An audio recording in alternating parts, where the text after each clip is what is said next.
Cassia Faye Hayden. Welcome to my channel. Hey, stop it.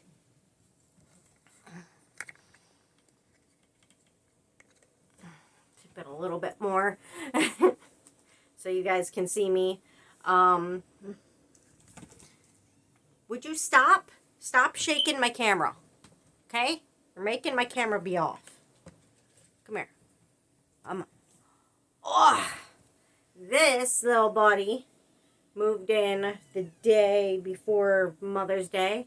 He just let himself in the house. We named him Onyx Sassenach. And he was at first having a little bit of trouble, as most cats do, but he's getting a little bit better now with the other kitties and a little bit better with me. Oh, buddy. You want to say hi to the camera? Say hi, guys.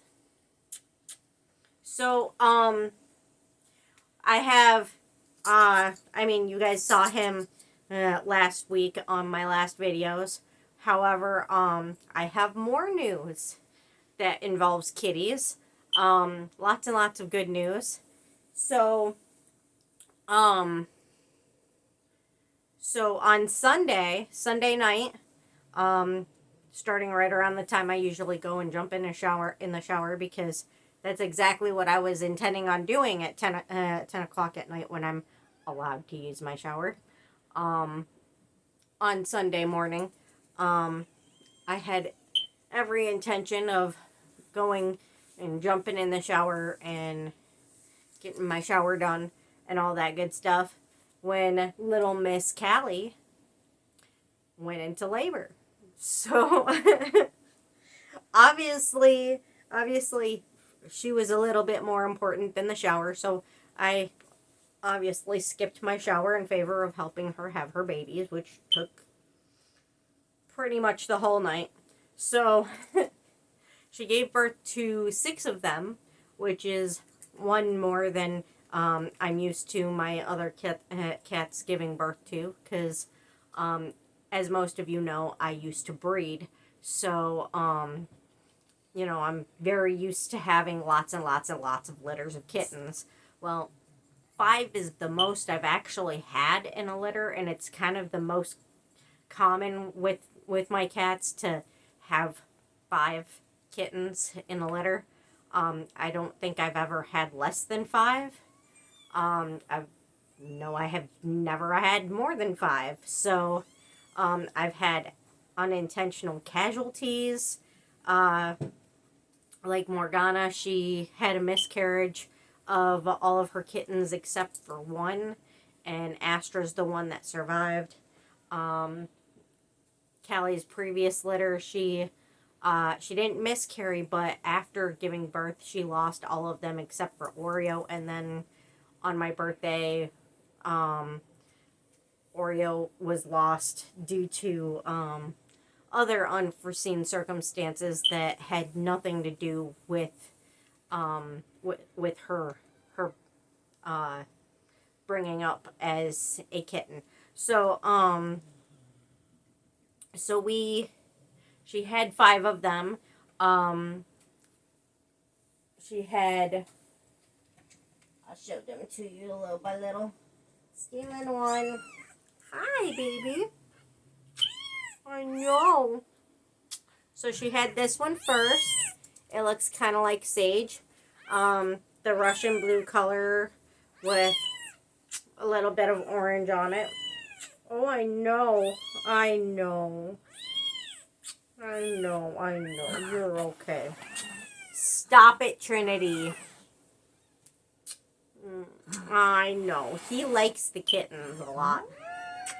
Stop it, Trinity. And Trinity is still not used to him. That's why she's acting like a nut. Go back to mommy, sweet one. And then, see, where did you go? We don't have a name for that one yet because we don't know whether it's a boy or girl yet. But this one was born next. In that beautiful little Russian blue gray with his mommy's white. Yeah. He's not considered Russian blue anymore, though. He's considered a tuxedo, like a gray tuxedo kitty, because of the white. But this little boy, oh, look how cute he is.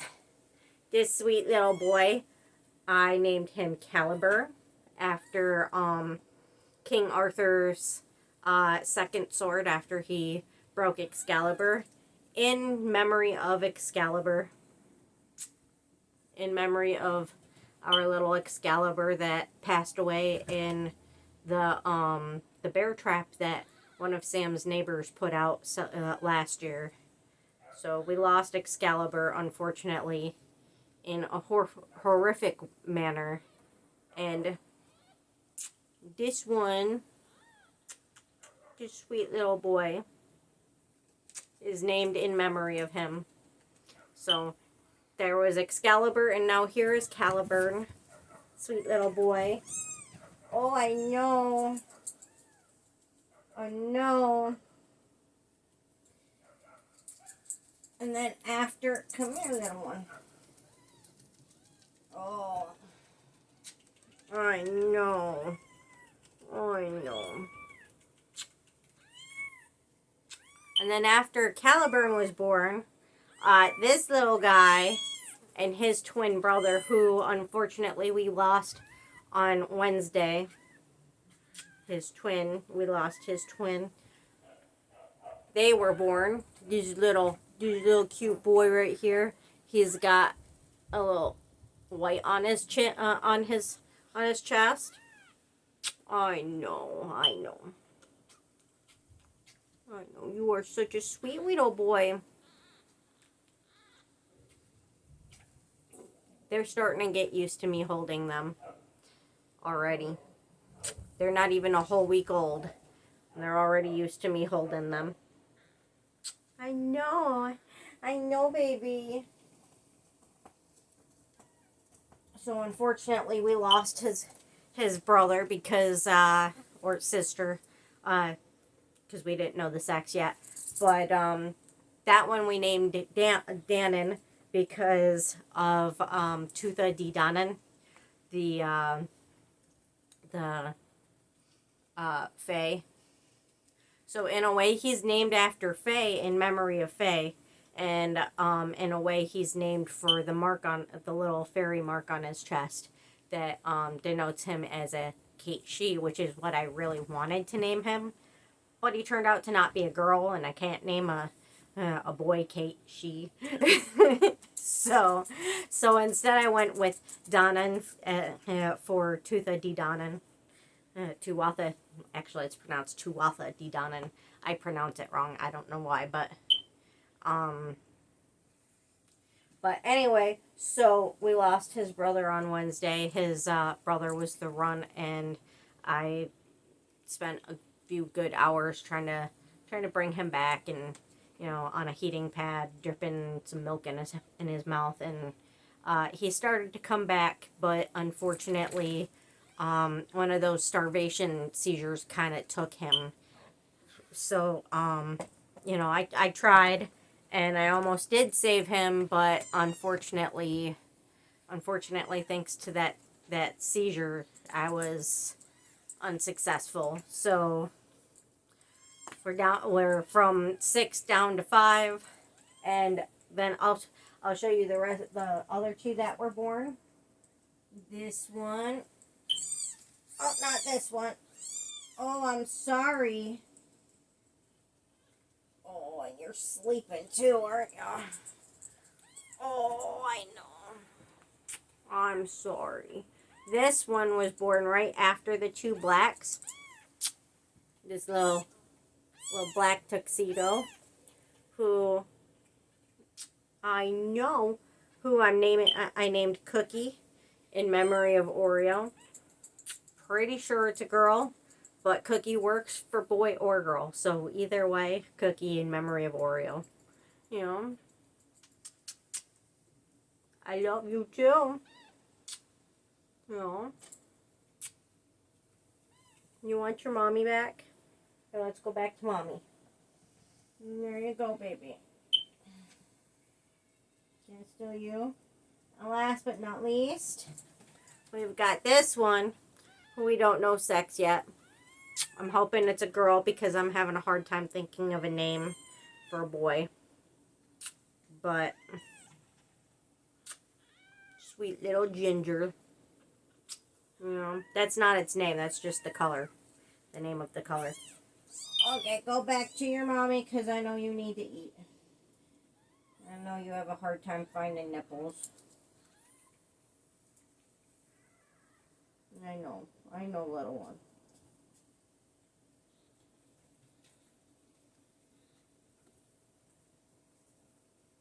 I know. There's a nipple down there. And then we have some other good news aside from Callie's kittens, and she's doing pretty well and seems to be making her happy. So at least it's helping her deal with the loss of Oreo.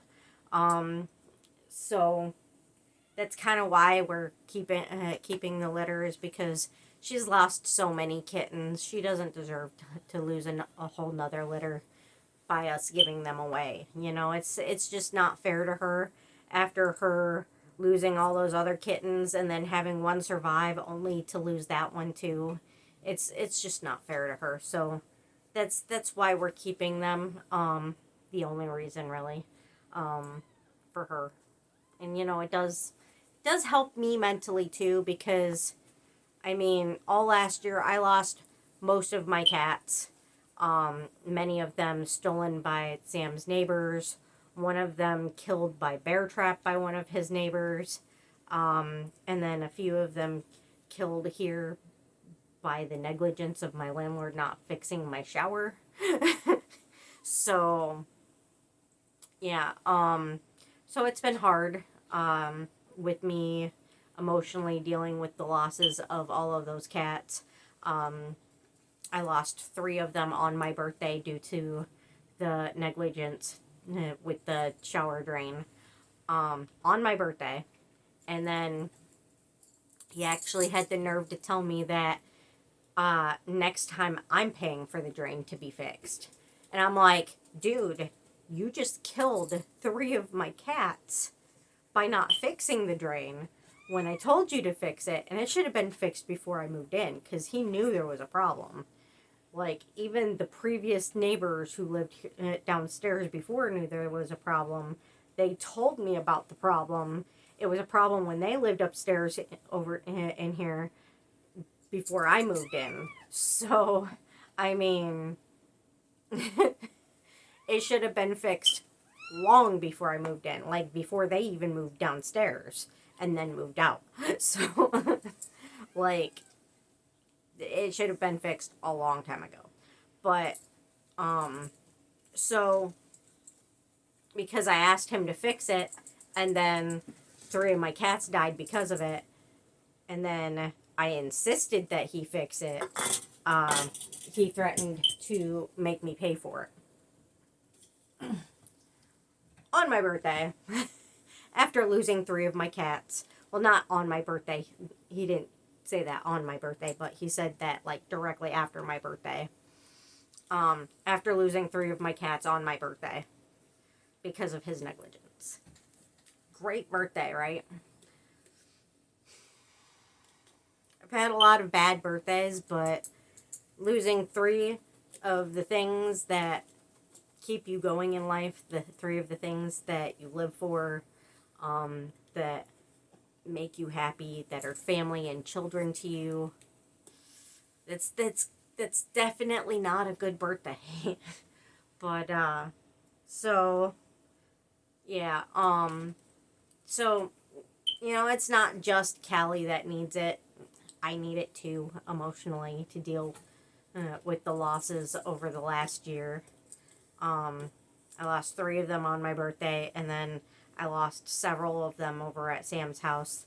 There's Excalibur, and then there was Sparks and Morgana and Emrys, and then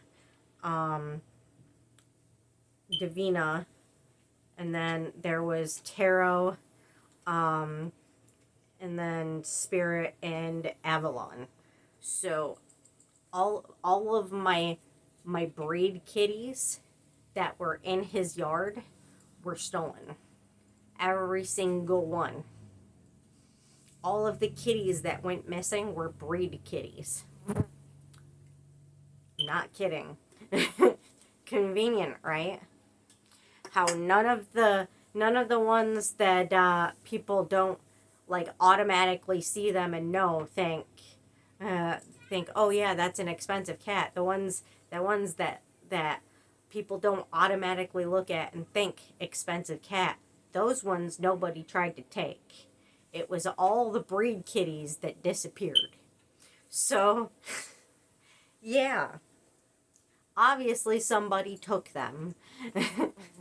And seeing as how, there was the neighbor that kept putting bowls of food, like trails of bowls of food from the property line to her house, and put a carpeted cat tower outside on the property line, right outside of her house, like to lure my cats into her yard. Clearly it was her. Um, so, um, Now explaining all that, let's get into the other good news, because like I said,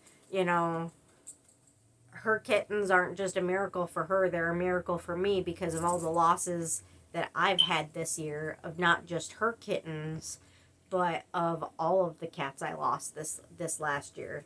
Um because I did lose a very large chunk of my children last year.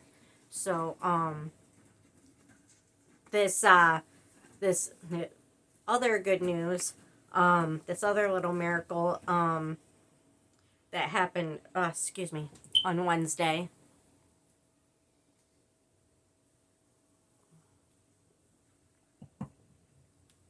My throat's dry. So hard to talk when you have cotton mouth. So this other news that we had on Wednesday is, so Sam came outside to feed the cats, and lo and behold, the very first cat to go missing, that went missing the week that they were dropped off there, by this crazy lady, and we're fairly certain it was her because of her behavior and the way that she was, and like, and Sam had even been calling Ash when he was still there, from out of her yard, and trying to get him over in our yard, well, in his yard, and she'd been like trying to feed him, and so Sam had like a big pot of like meat, like that he'd been cooking in the slow cooker, that was fresh from the slow cooker, and he's like, Ash, Ash, and she's out there calling to my cat and trying to get him into her yard, and so he slams down the pan, the metal pan of meat, to like emphasize that this is his food and he belongs here. Stop trying to lure our cats into your yard. And then he glares at her, and she's sitting there glaring at him back, like, like, how dare he try to lure my cats that belong there with him back into his yard, away from her yard where they don't belong. So, I mean, her whole attitude towards my cats, it was pretty clear to us that it was her trying to lure our cats into her yard so she could steal them. But we couldn't prove it because we didn't actually see her take them. But so we're fairly certain now, because so Sam comes outside on Wednesday, and he sees Emrys out there, the very first cat to go missing. He sees Emrys out there, just, acting like he never left, like he knows that that's his home, that's where he belongs, going straight into the shed and hanging out with his daddy and his brothers, and just chilling like he never left. The only person he seems afraid of is, well, Sam and and Albion, because for some reason Albion has been picking on everybody because he thinks he's alpha. I don't know why, but he thinks he's alpha. He's nowhere near the oldest cat in the yard, because there's Merlin out there, and then there's Emrys, which is the oldest of the cats that were born to us. But Merlin's his dad, so obviously, if Emrys takes seniority over Albion and Merlin takes seniority over Emrys, obviously Albion is not the alpha of the yard. But he thinks he is. So he started picking on Emrys. And, he's still timid with Sam because he's been clearly locked in someone's house for a year. Clearly abused because he's never been timid by people before, like ever. So, except for one time when he went to my mom's house, and I know how my parents are with cats, especially my cats. My mom's good to cats for the most part. She's kind of mercurial about them, but otherwise she's pretty good with them. She's like that with people, animals, everything. So, it's just part of her personality to be kind of mercurial with other people's cats too. So, it's just who she is. But Pat, on the other hand, is it's a little bit more physical with him. He's physically abusive to animals. So so they were there, staying there for about a week to try to keep me from getting kicked out of my old place, which I got kicked out of anyway, because the whole reason they were trying to kick me out is because I wouldn't put up with the maintenance guy trying to rape me. So, so they were trying to pin on me having too many cats in the house, so I moved them there for a week so they could do the inspection, so they could be like, hey, look, there's no cats in here, except for, like, the 2 that are supposed to be here, which they never did the inspection, so legally they had no right to kick me out. But they did anyway, and they didn't write a formal reason for kicking me out, because the reason they kicked me out is because when the motherfucker broke into my house and tried to rape me, I put a gun to his head and told him to get the fuck out. So I got evicted for defending myself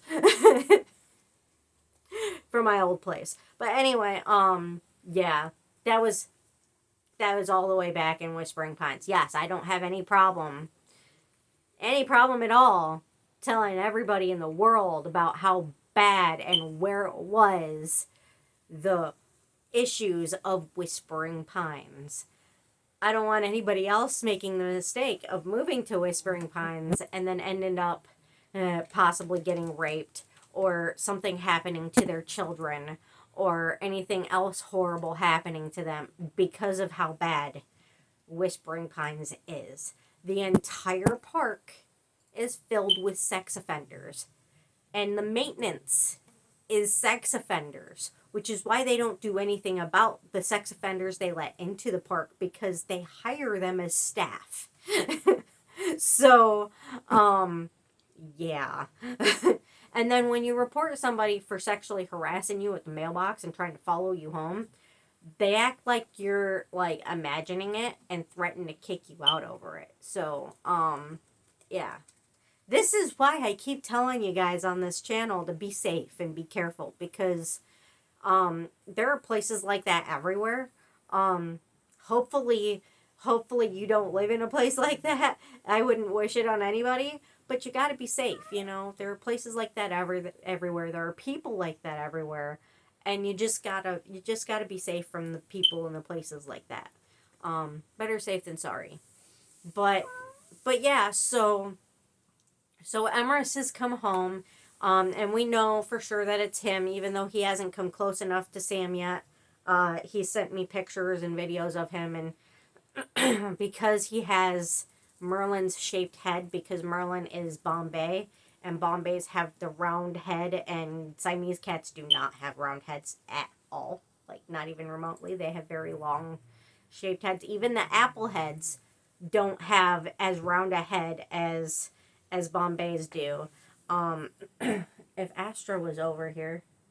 Oh, she is over here. Come here, Astra. Come here, baby. Okay. I'm going to show you an example. So, you see how round her head is? How she looks like a cartoon kitty? That's how round Emrys's head is. And he gets it from his Russian blue his Bombay daddy. Cinnamon Roll has the same head because she's Emrys's daughter, actually. But they're the only two Siamese of all time that I've ever seen with a head that round. But, I mean, you have Siamese, like, I don't think she's in here. I think Nimue is in the bedroom, but you know, there's the Siamese with the super long faces, and then there's the Siamese with the more rounded normal cat head type heads, and those are called apple heads, which are more round than the traditional Siamese faces. Traditional are more long faces. So there's a huge difference, though, between the apple heads and the Bombay's heads. As you've just seen, there's a huge difference. Like, her head is way more round, and his head is way more round than what a normal normal apple head Siamese would be. So it's like seeing him running around the yard, even with a blurry picture, it's 100% unmistakable. Like, you would absolutely know for a fact just from that blurry picture that it's him, because his head is just too round to not know it's him. So, you know, there's that. But anyway, I'm supposed to be doing a self-care video for you guys instead of just telling you guys my good news and going on and on and on and on and on and on and on like I tend to do. But I wanted to get that out first before I got to the self-care video. We are not doing yoga this month, as I'm sure you guys have probably noticed, due to the fact that I've been kind of out of it the last couple of weeks, dealing with you know, first trying to get Guinevere back in the house from being on the roof on Mother's Day, and then trying to get Onyx and the other kitties to adjust to each other and me, and then, you know, the birth with the kittens. I'm still recovering. I have a lot of cleaning to catch up on and a lot of dishes to catch up on, backtracking from not just the last 2 weeks, but from all winter long also. So I have a lot of cleaning just from winter that I need to catch up on, and on top of the fact that I need to do dishes from the last 2 weeks from not being able to get a whole lot done because of, you know, lack of sleep. So I'm still recovering, and, you know, it's worth it though, because, you know, Onyx turned out to be the sweetest little boy, or big boy, the sweetest big boy. He snuggles with me. He helps me go potty. He'll come in the bathroom when I go potty and just, like, climb up on my legs and just sit there and stare at me and have me pet him. And he's super sweet. Sleeps on my pillow at night. He always wants to lay by me during the day. He's a sweet boy, just like the rest of my kitties. Just, you know, they're still struggling to get along. They're getting better. He's getting along with them better. They're getting along with him better, but it's still a process. It's still working its way through. And, you know, obviously I had to be up all night for Callie's birth. But, you know, obviously she's not keeping me awake anymore. The only thing that keeps me awake at night lately is that either they'll pick on each other, him and the other cats, or he'll go in the other room and start meowing incessantly because he's not used to the house quite yet, feeling scared and insecure, and you know how cats get when they're new to a house. But anyway, so I haven't had the energy or the time to get around to looking at those new yoga poses that I was gonna do for you guys this month. So I will get to them next month. But because I never between that and in the fact that I also did just get that Buddha, that breathing Buddha, and the Kalma Kitty, and the drum that I had to do videos for also, that I fit videos in for. Yeah, so that's like the extent of why there's no yoga video this month, between doing those videos and not having the time or the energy to look over my yoga poses that I needed to do. But we will get to the yoga. I'm not going to give up on the yoga. We're going to get to it. Just not this month. So, so today we're rotating back to the book. And we're still on chapter 1. But chapter 1, let's see. Chapter 1, we started off with resistance to change. So we did that section. This book has like a lot of sections in each chapter. So, and the chapters are psychotically long. So we're not going to be able to do one whole chapter in each video. We're going to have to do like each section in each video. Each section per video per chapter. So, this one is still chapter 1, A Course in Miracles. In 1975, during a period when I was destroying myself with alcohol, not me, the person writing the book,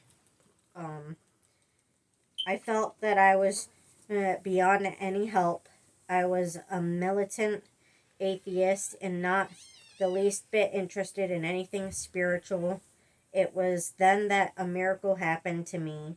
My friend Judith Scutch Whiteson gave me a copy of an unpublished manuscript entitled A Course in Miracles. The course is about the power of love and forgiveness and how these offer us everything we could possibly want. As I became a student of the course, my life began to change dramatically, and it began to take on a totally different meaning and purpose. I began to discover that it was not my behavior that needed changing. What needed changing were my thoughts, my beliefs, and my attitudes. As I recognized that it was my thoughts that created my reality, I found that healing my attitudes began to create a new reality for me. When I started letting go of my attachments to fear and guilt and became more focused on giving rather than getting, I also started to experience an inner peace that until that time I never would have thought possible. Yes, it is very important for mental health for you to appreciate giving to those you care about or the community, and more than like getting whatever you can out of whatever, because I mean, yeah, it feels nice to get things. I'm a girl that likes things. I'm not gonna lie. I like things. I mean, I have a whole channel dedicated to fidget toys and slime and buying stuff. I mean, obviously I like my stuff. I ain't gonna lie.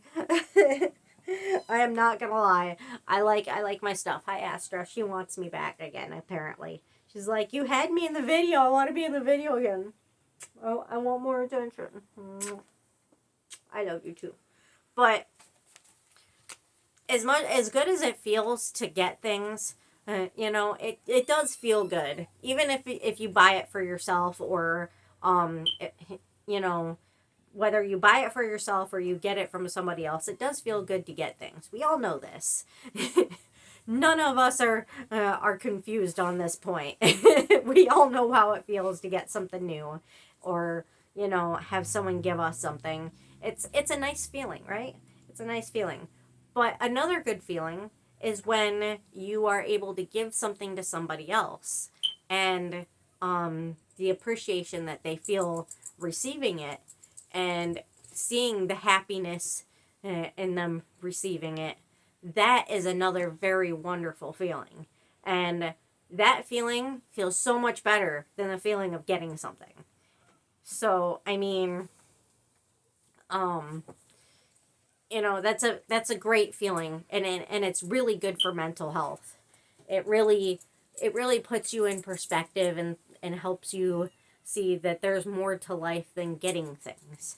There's a whole world out there, that maybe needs help with things, or maybe could use something nice, um or brighten up somebody's day, or when you give your kids a gift on a holiday, or someone you love a gift on a holiday or special occasion, and they just seem very happy about it, or if you just do something for somebody you care about, and you see how happy it makes them, and the feeling that it gives you when you do that, it's just amazing. It's an amazing feeling, and I really hope that everyone has the chance to feel that feeling. And not everybody does, unfortunately, but some people don't feel that high when they do something for somebody. Some people, and for me it depends on the person. I'm not gonna lie. For me it depends on the person. Like when I do something for Sam, and which isn't very often because I'm broke. But when I do get to do stuff for Sam, and he shows his appreciation for it, and you get that little smile. That's really rewarding for me. Or doing something for the cats and seeing how happy it makes them, or doing something for Rovea or for my mom, or giving them something and seeing them be happy about that. Which is why it's so freaking frustrating for me that Avea doesn't appreciate the things I give her, because I do it so I can see her happy. And I don't get to see her happy because she acts mad about it. So it's kind of heartbreaking for me, because I don't get to see her enough in general. And then when I try to, make her happy so I can see her happy, it blows up in my face. So it's frustrating. But, and then, I'll go around and give like stress balls and leftover fidget toys for when I get a whole bunch of the same thing, to little kids, and I get to see them all happy and excited. And, it's just very rewarding for me to see people happy when, otherwise they may have just been having just a normal whatever day, or, might have been having even a bad day. And just to brighten their day in any way, because kids deserved to have their eyes light up, and the people that you love, your loved ones, you want to see their eyes light up. And it's just a very beautiful, rewarding thing to see people appreciating the things that you give them and the things that you do for them. And I love that feeling, just as much as getting new things for me. I love the feeling of seeing people appreciate the things I do and give to them. I'm sorry, I've got the burps really bad lately because I have not been able to take my acid reflux medicine. It sucks. What can you do?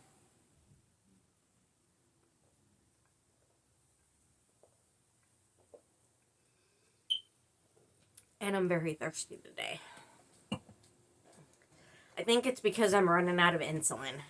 But thankfully, I will be seeing the doctor this month, finally, to finally get more insulin. So that's what we were waiting for. I wasn't able to, when I lost my doctor in December, we weren't able to get a new doctor for me. Like the earliest we could get a doctor to see me, it was in June. So we've been waiting for a doctor's appointment to get my insulin refilled since December. So I'm really lucky it lasted this long. But sorry, allergies. But it's not lasting much longer. So it's really good that it's coming up soon.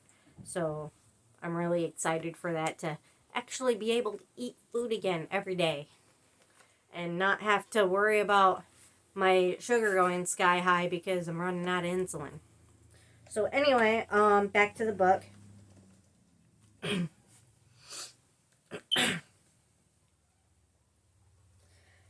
As my me first attitude began to dissolve, I took a leap of faith and made the choice to trust in a higher power to direct me. I began to experience the power of love and forgiveness, bringing me happiness. Relationships that I thought might never be healed began to be healed.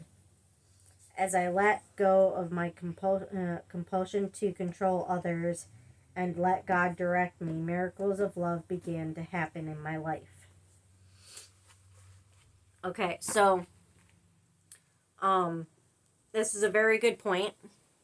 Now, you can't just go around and just do for everyone, because there are people in the world that you got to be wary of.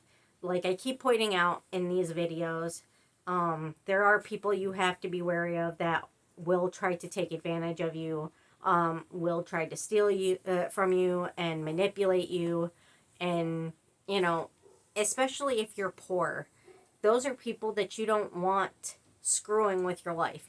So you gotta be wary of people to an extent, but it is nice to be able to give to people when you can, and it does open you up more when you're able to give to people and do for people. It does open you up more for more peace of mind and peace in your heart, and allow you to have better relationships and allow you to have more happiness and love and just kind of little miracles everywhere, because when you do good things and when you do good things for people, that energy, it goes out into the world. And this is like an kind of a Buddhist type of way of thinking. It's like when you do good things, karma makes it come back to you. The good energy you put out comes back to you to reward you for the good that you've done. So the whole concept of karma,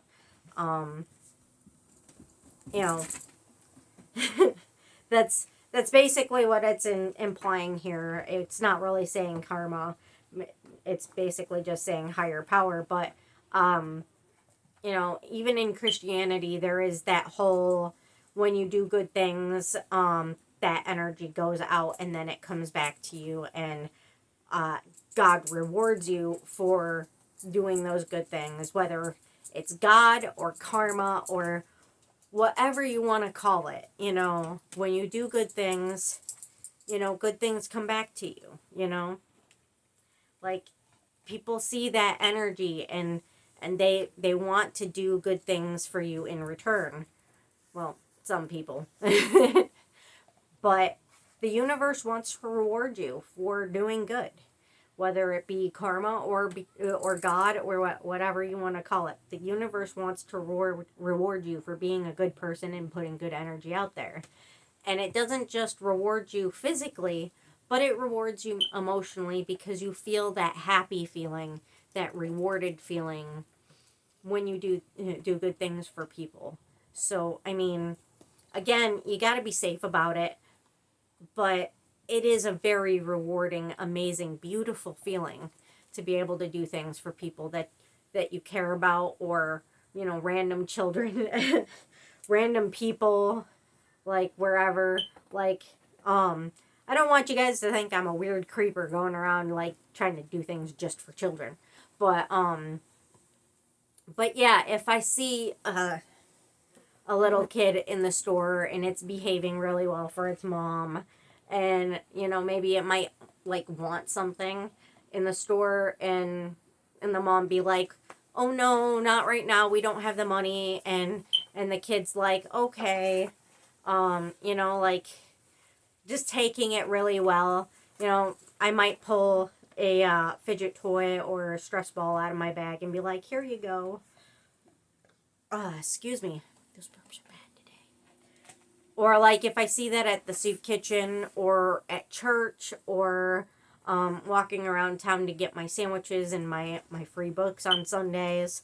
You know, like I just see it as a nice way to give back to the world, because kids really do, you know, need a little pick me up every once in a while, and it's nice to be able to reward the kids that are behaving and being like, "Okay, cool, I can't have that, but it's okay," you know.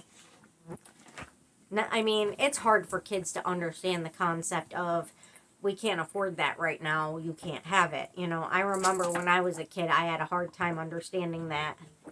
Oh, Ash, oh, buddy. You okay? You okay? You get it all up? Yeah? Mommy's gonna finish the video and then I'll clean it, okay, bud? Are you okay? You okay? Oh, you gotta do more? Okay. Get it up. Oh, goodness. Oh, are you okay? You feel better? Is your tummy not feeling good? His tummy's not feeling good. You okay, bud? Hi, Cinnamon Roll. Hi, baby. So, you know, it's just nice and to be able to do good things for people.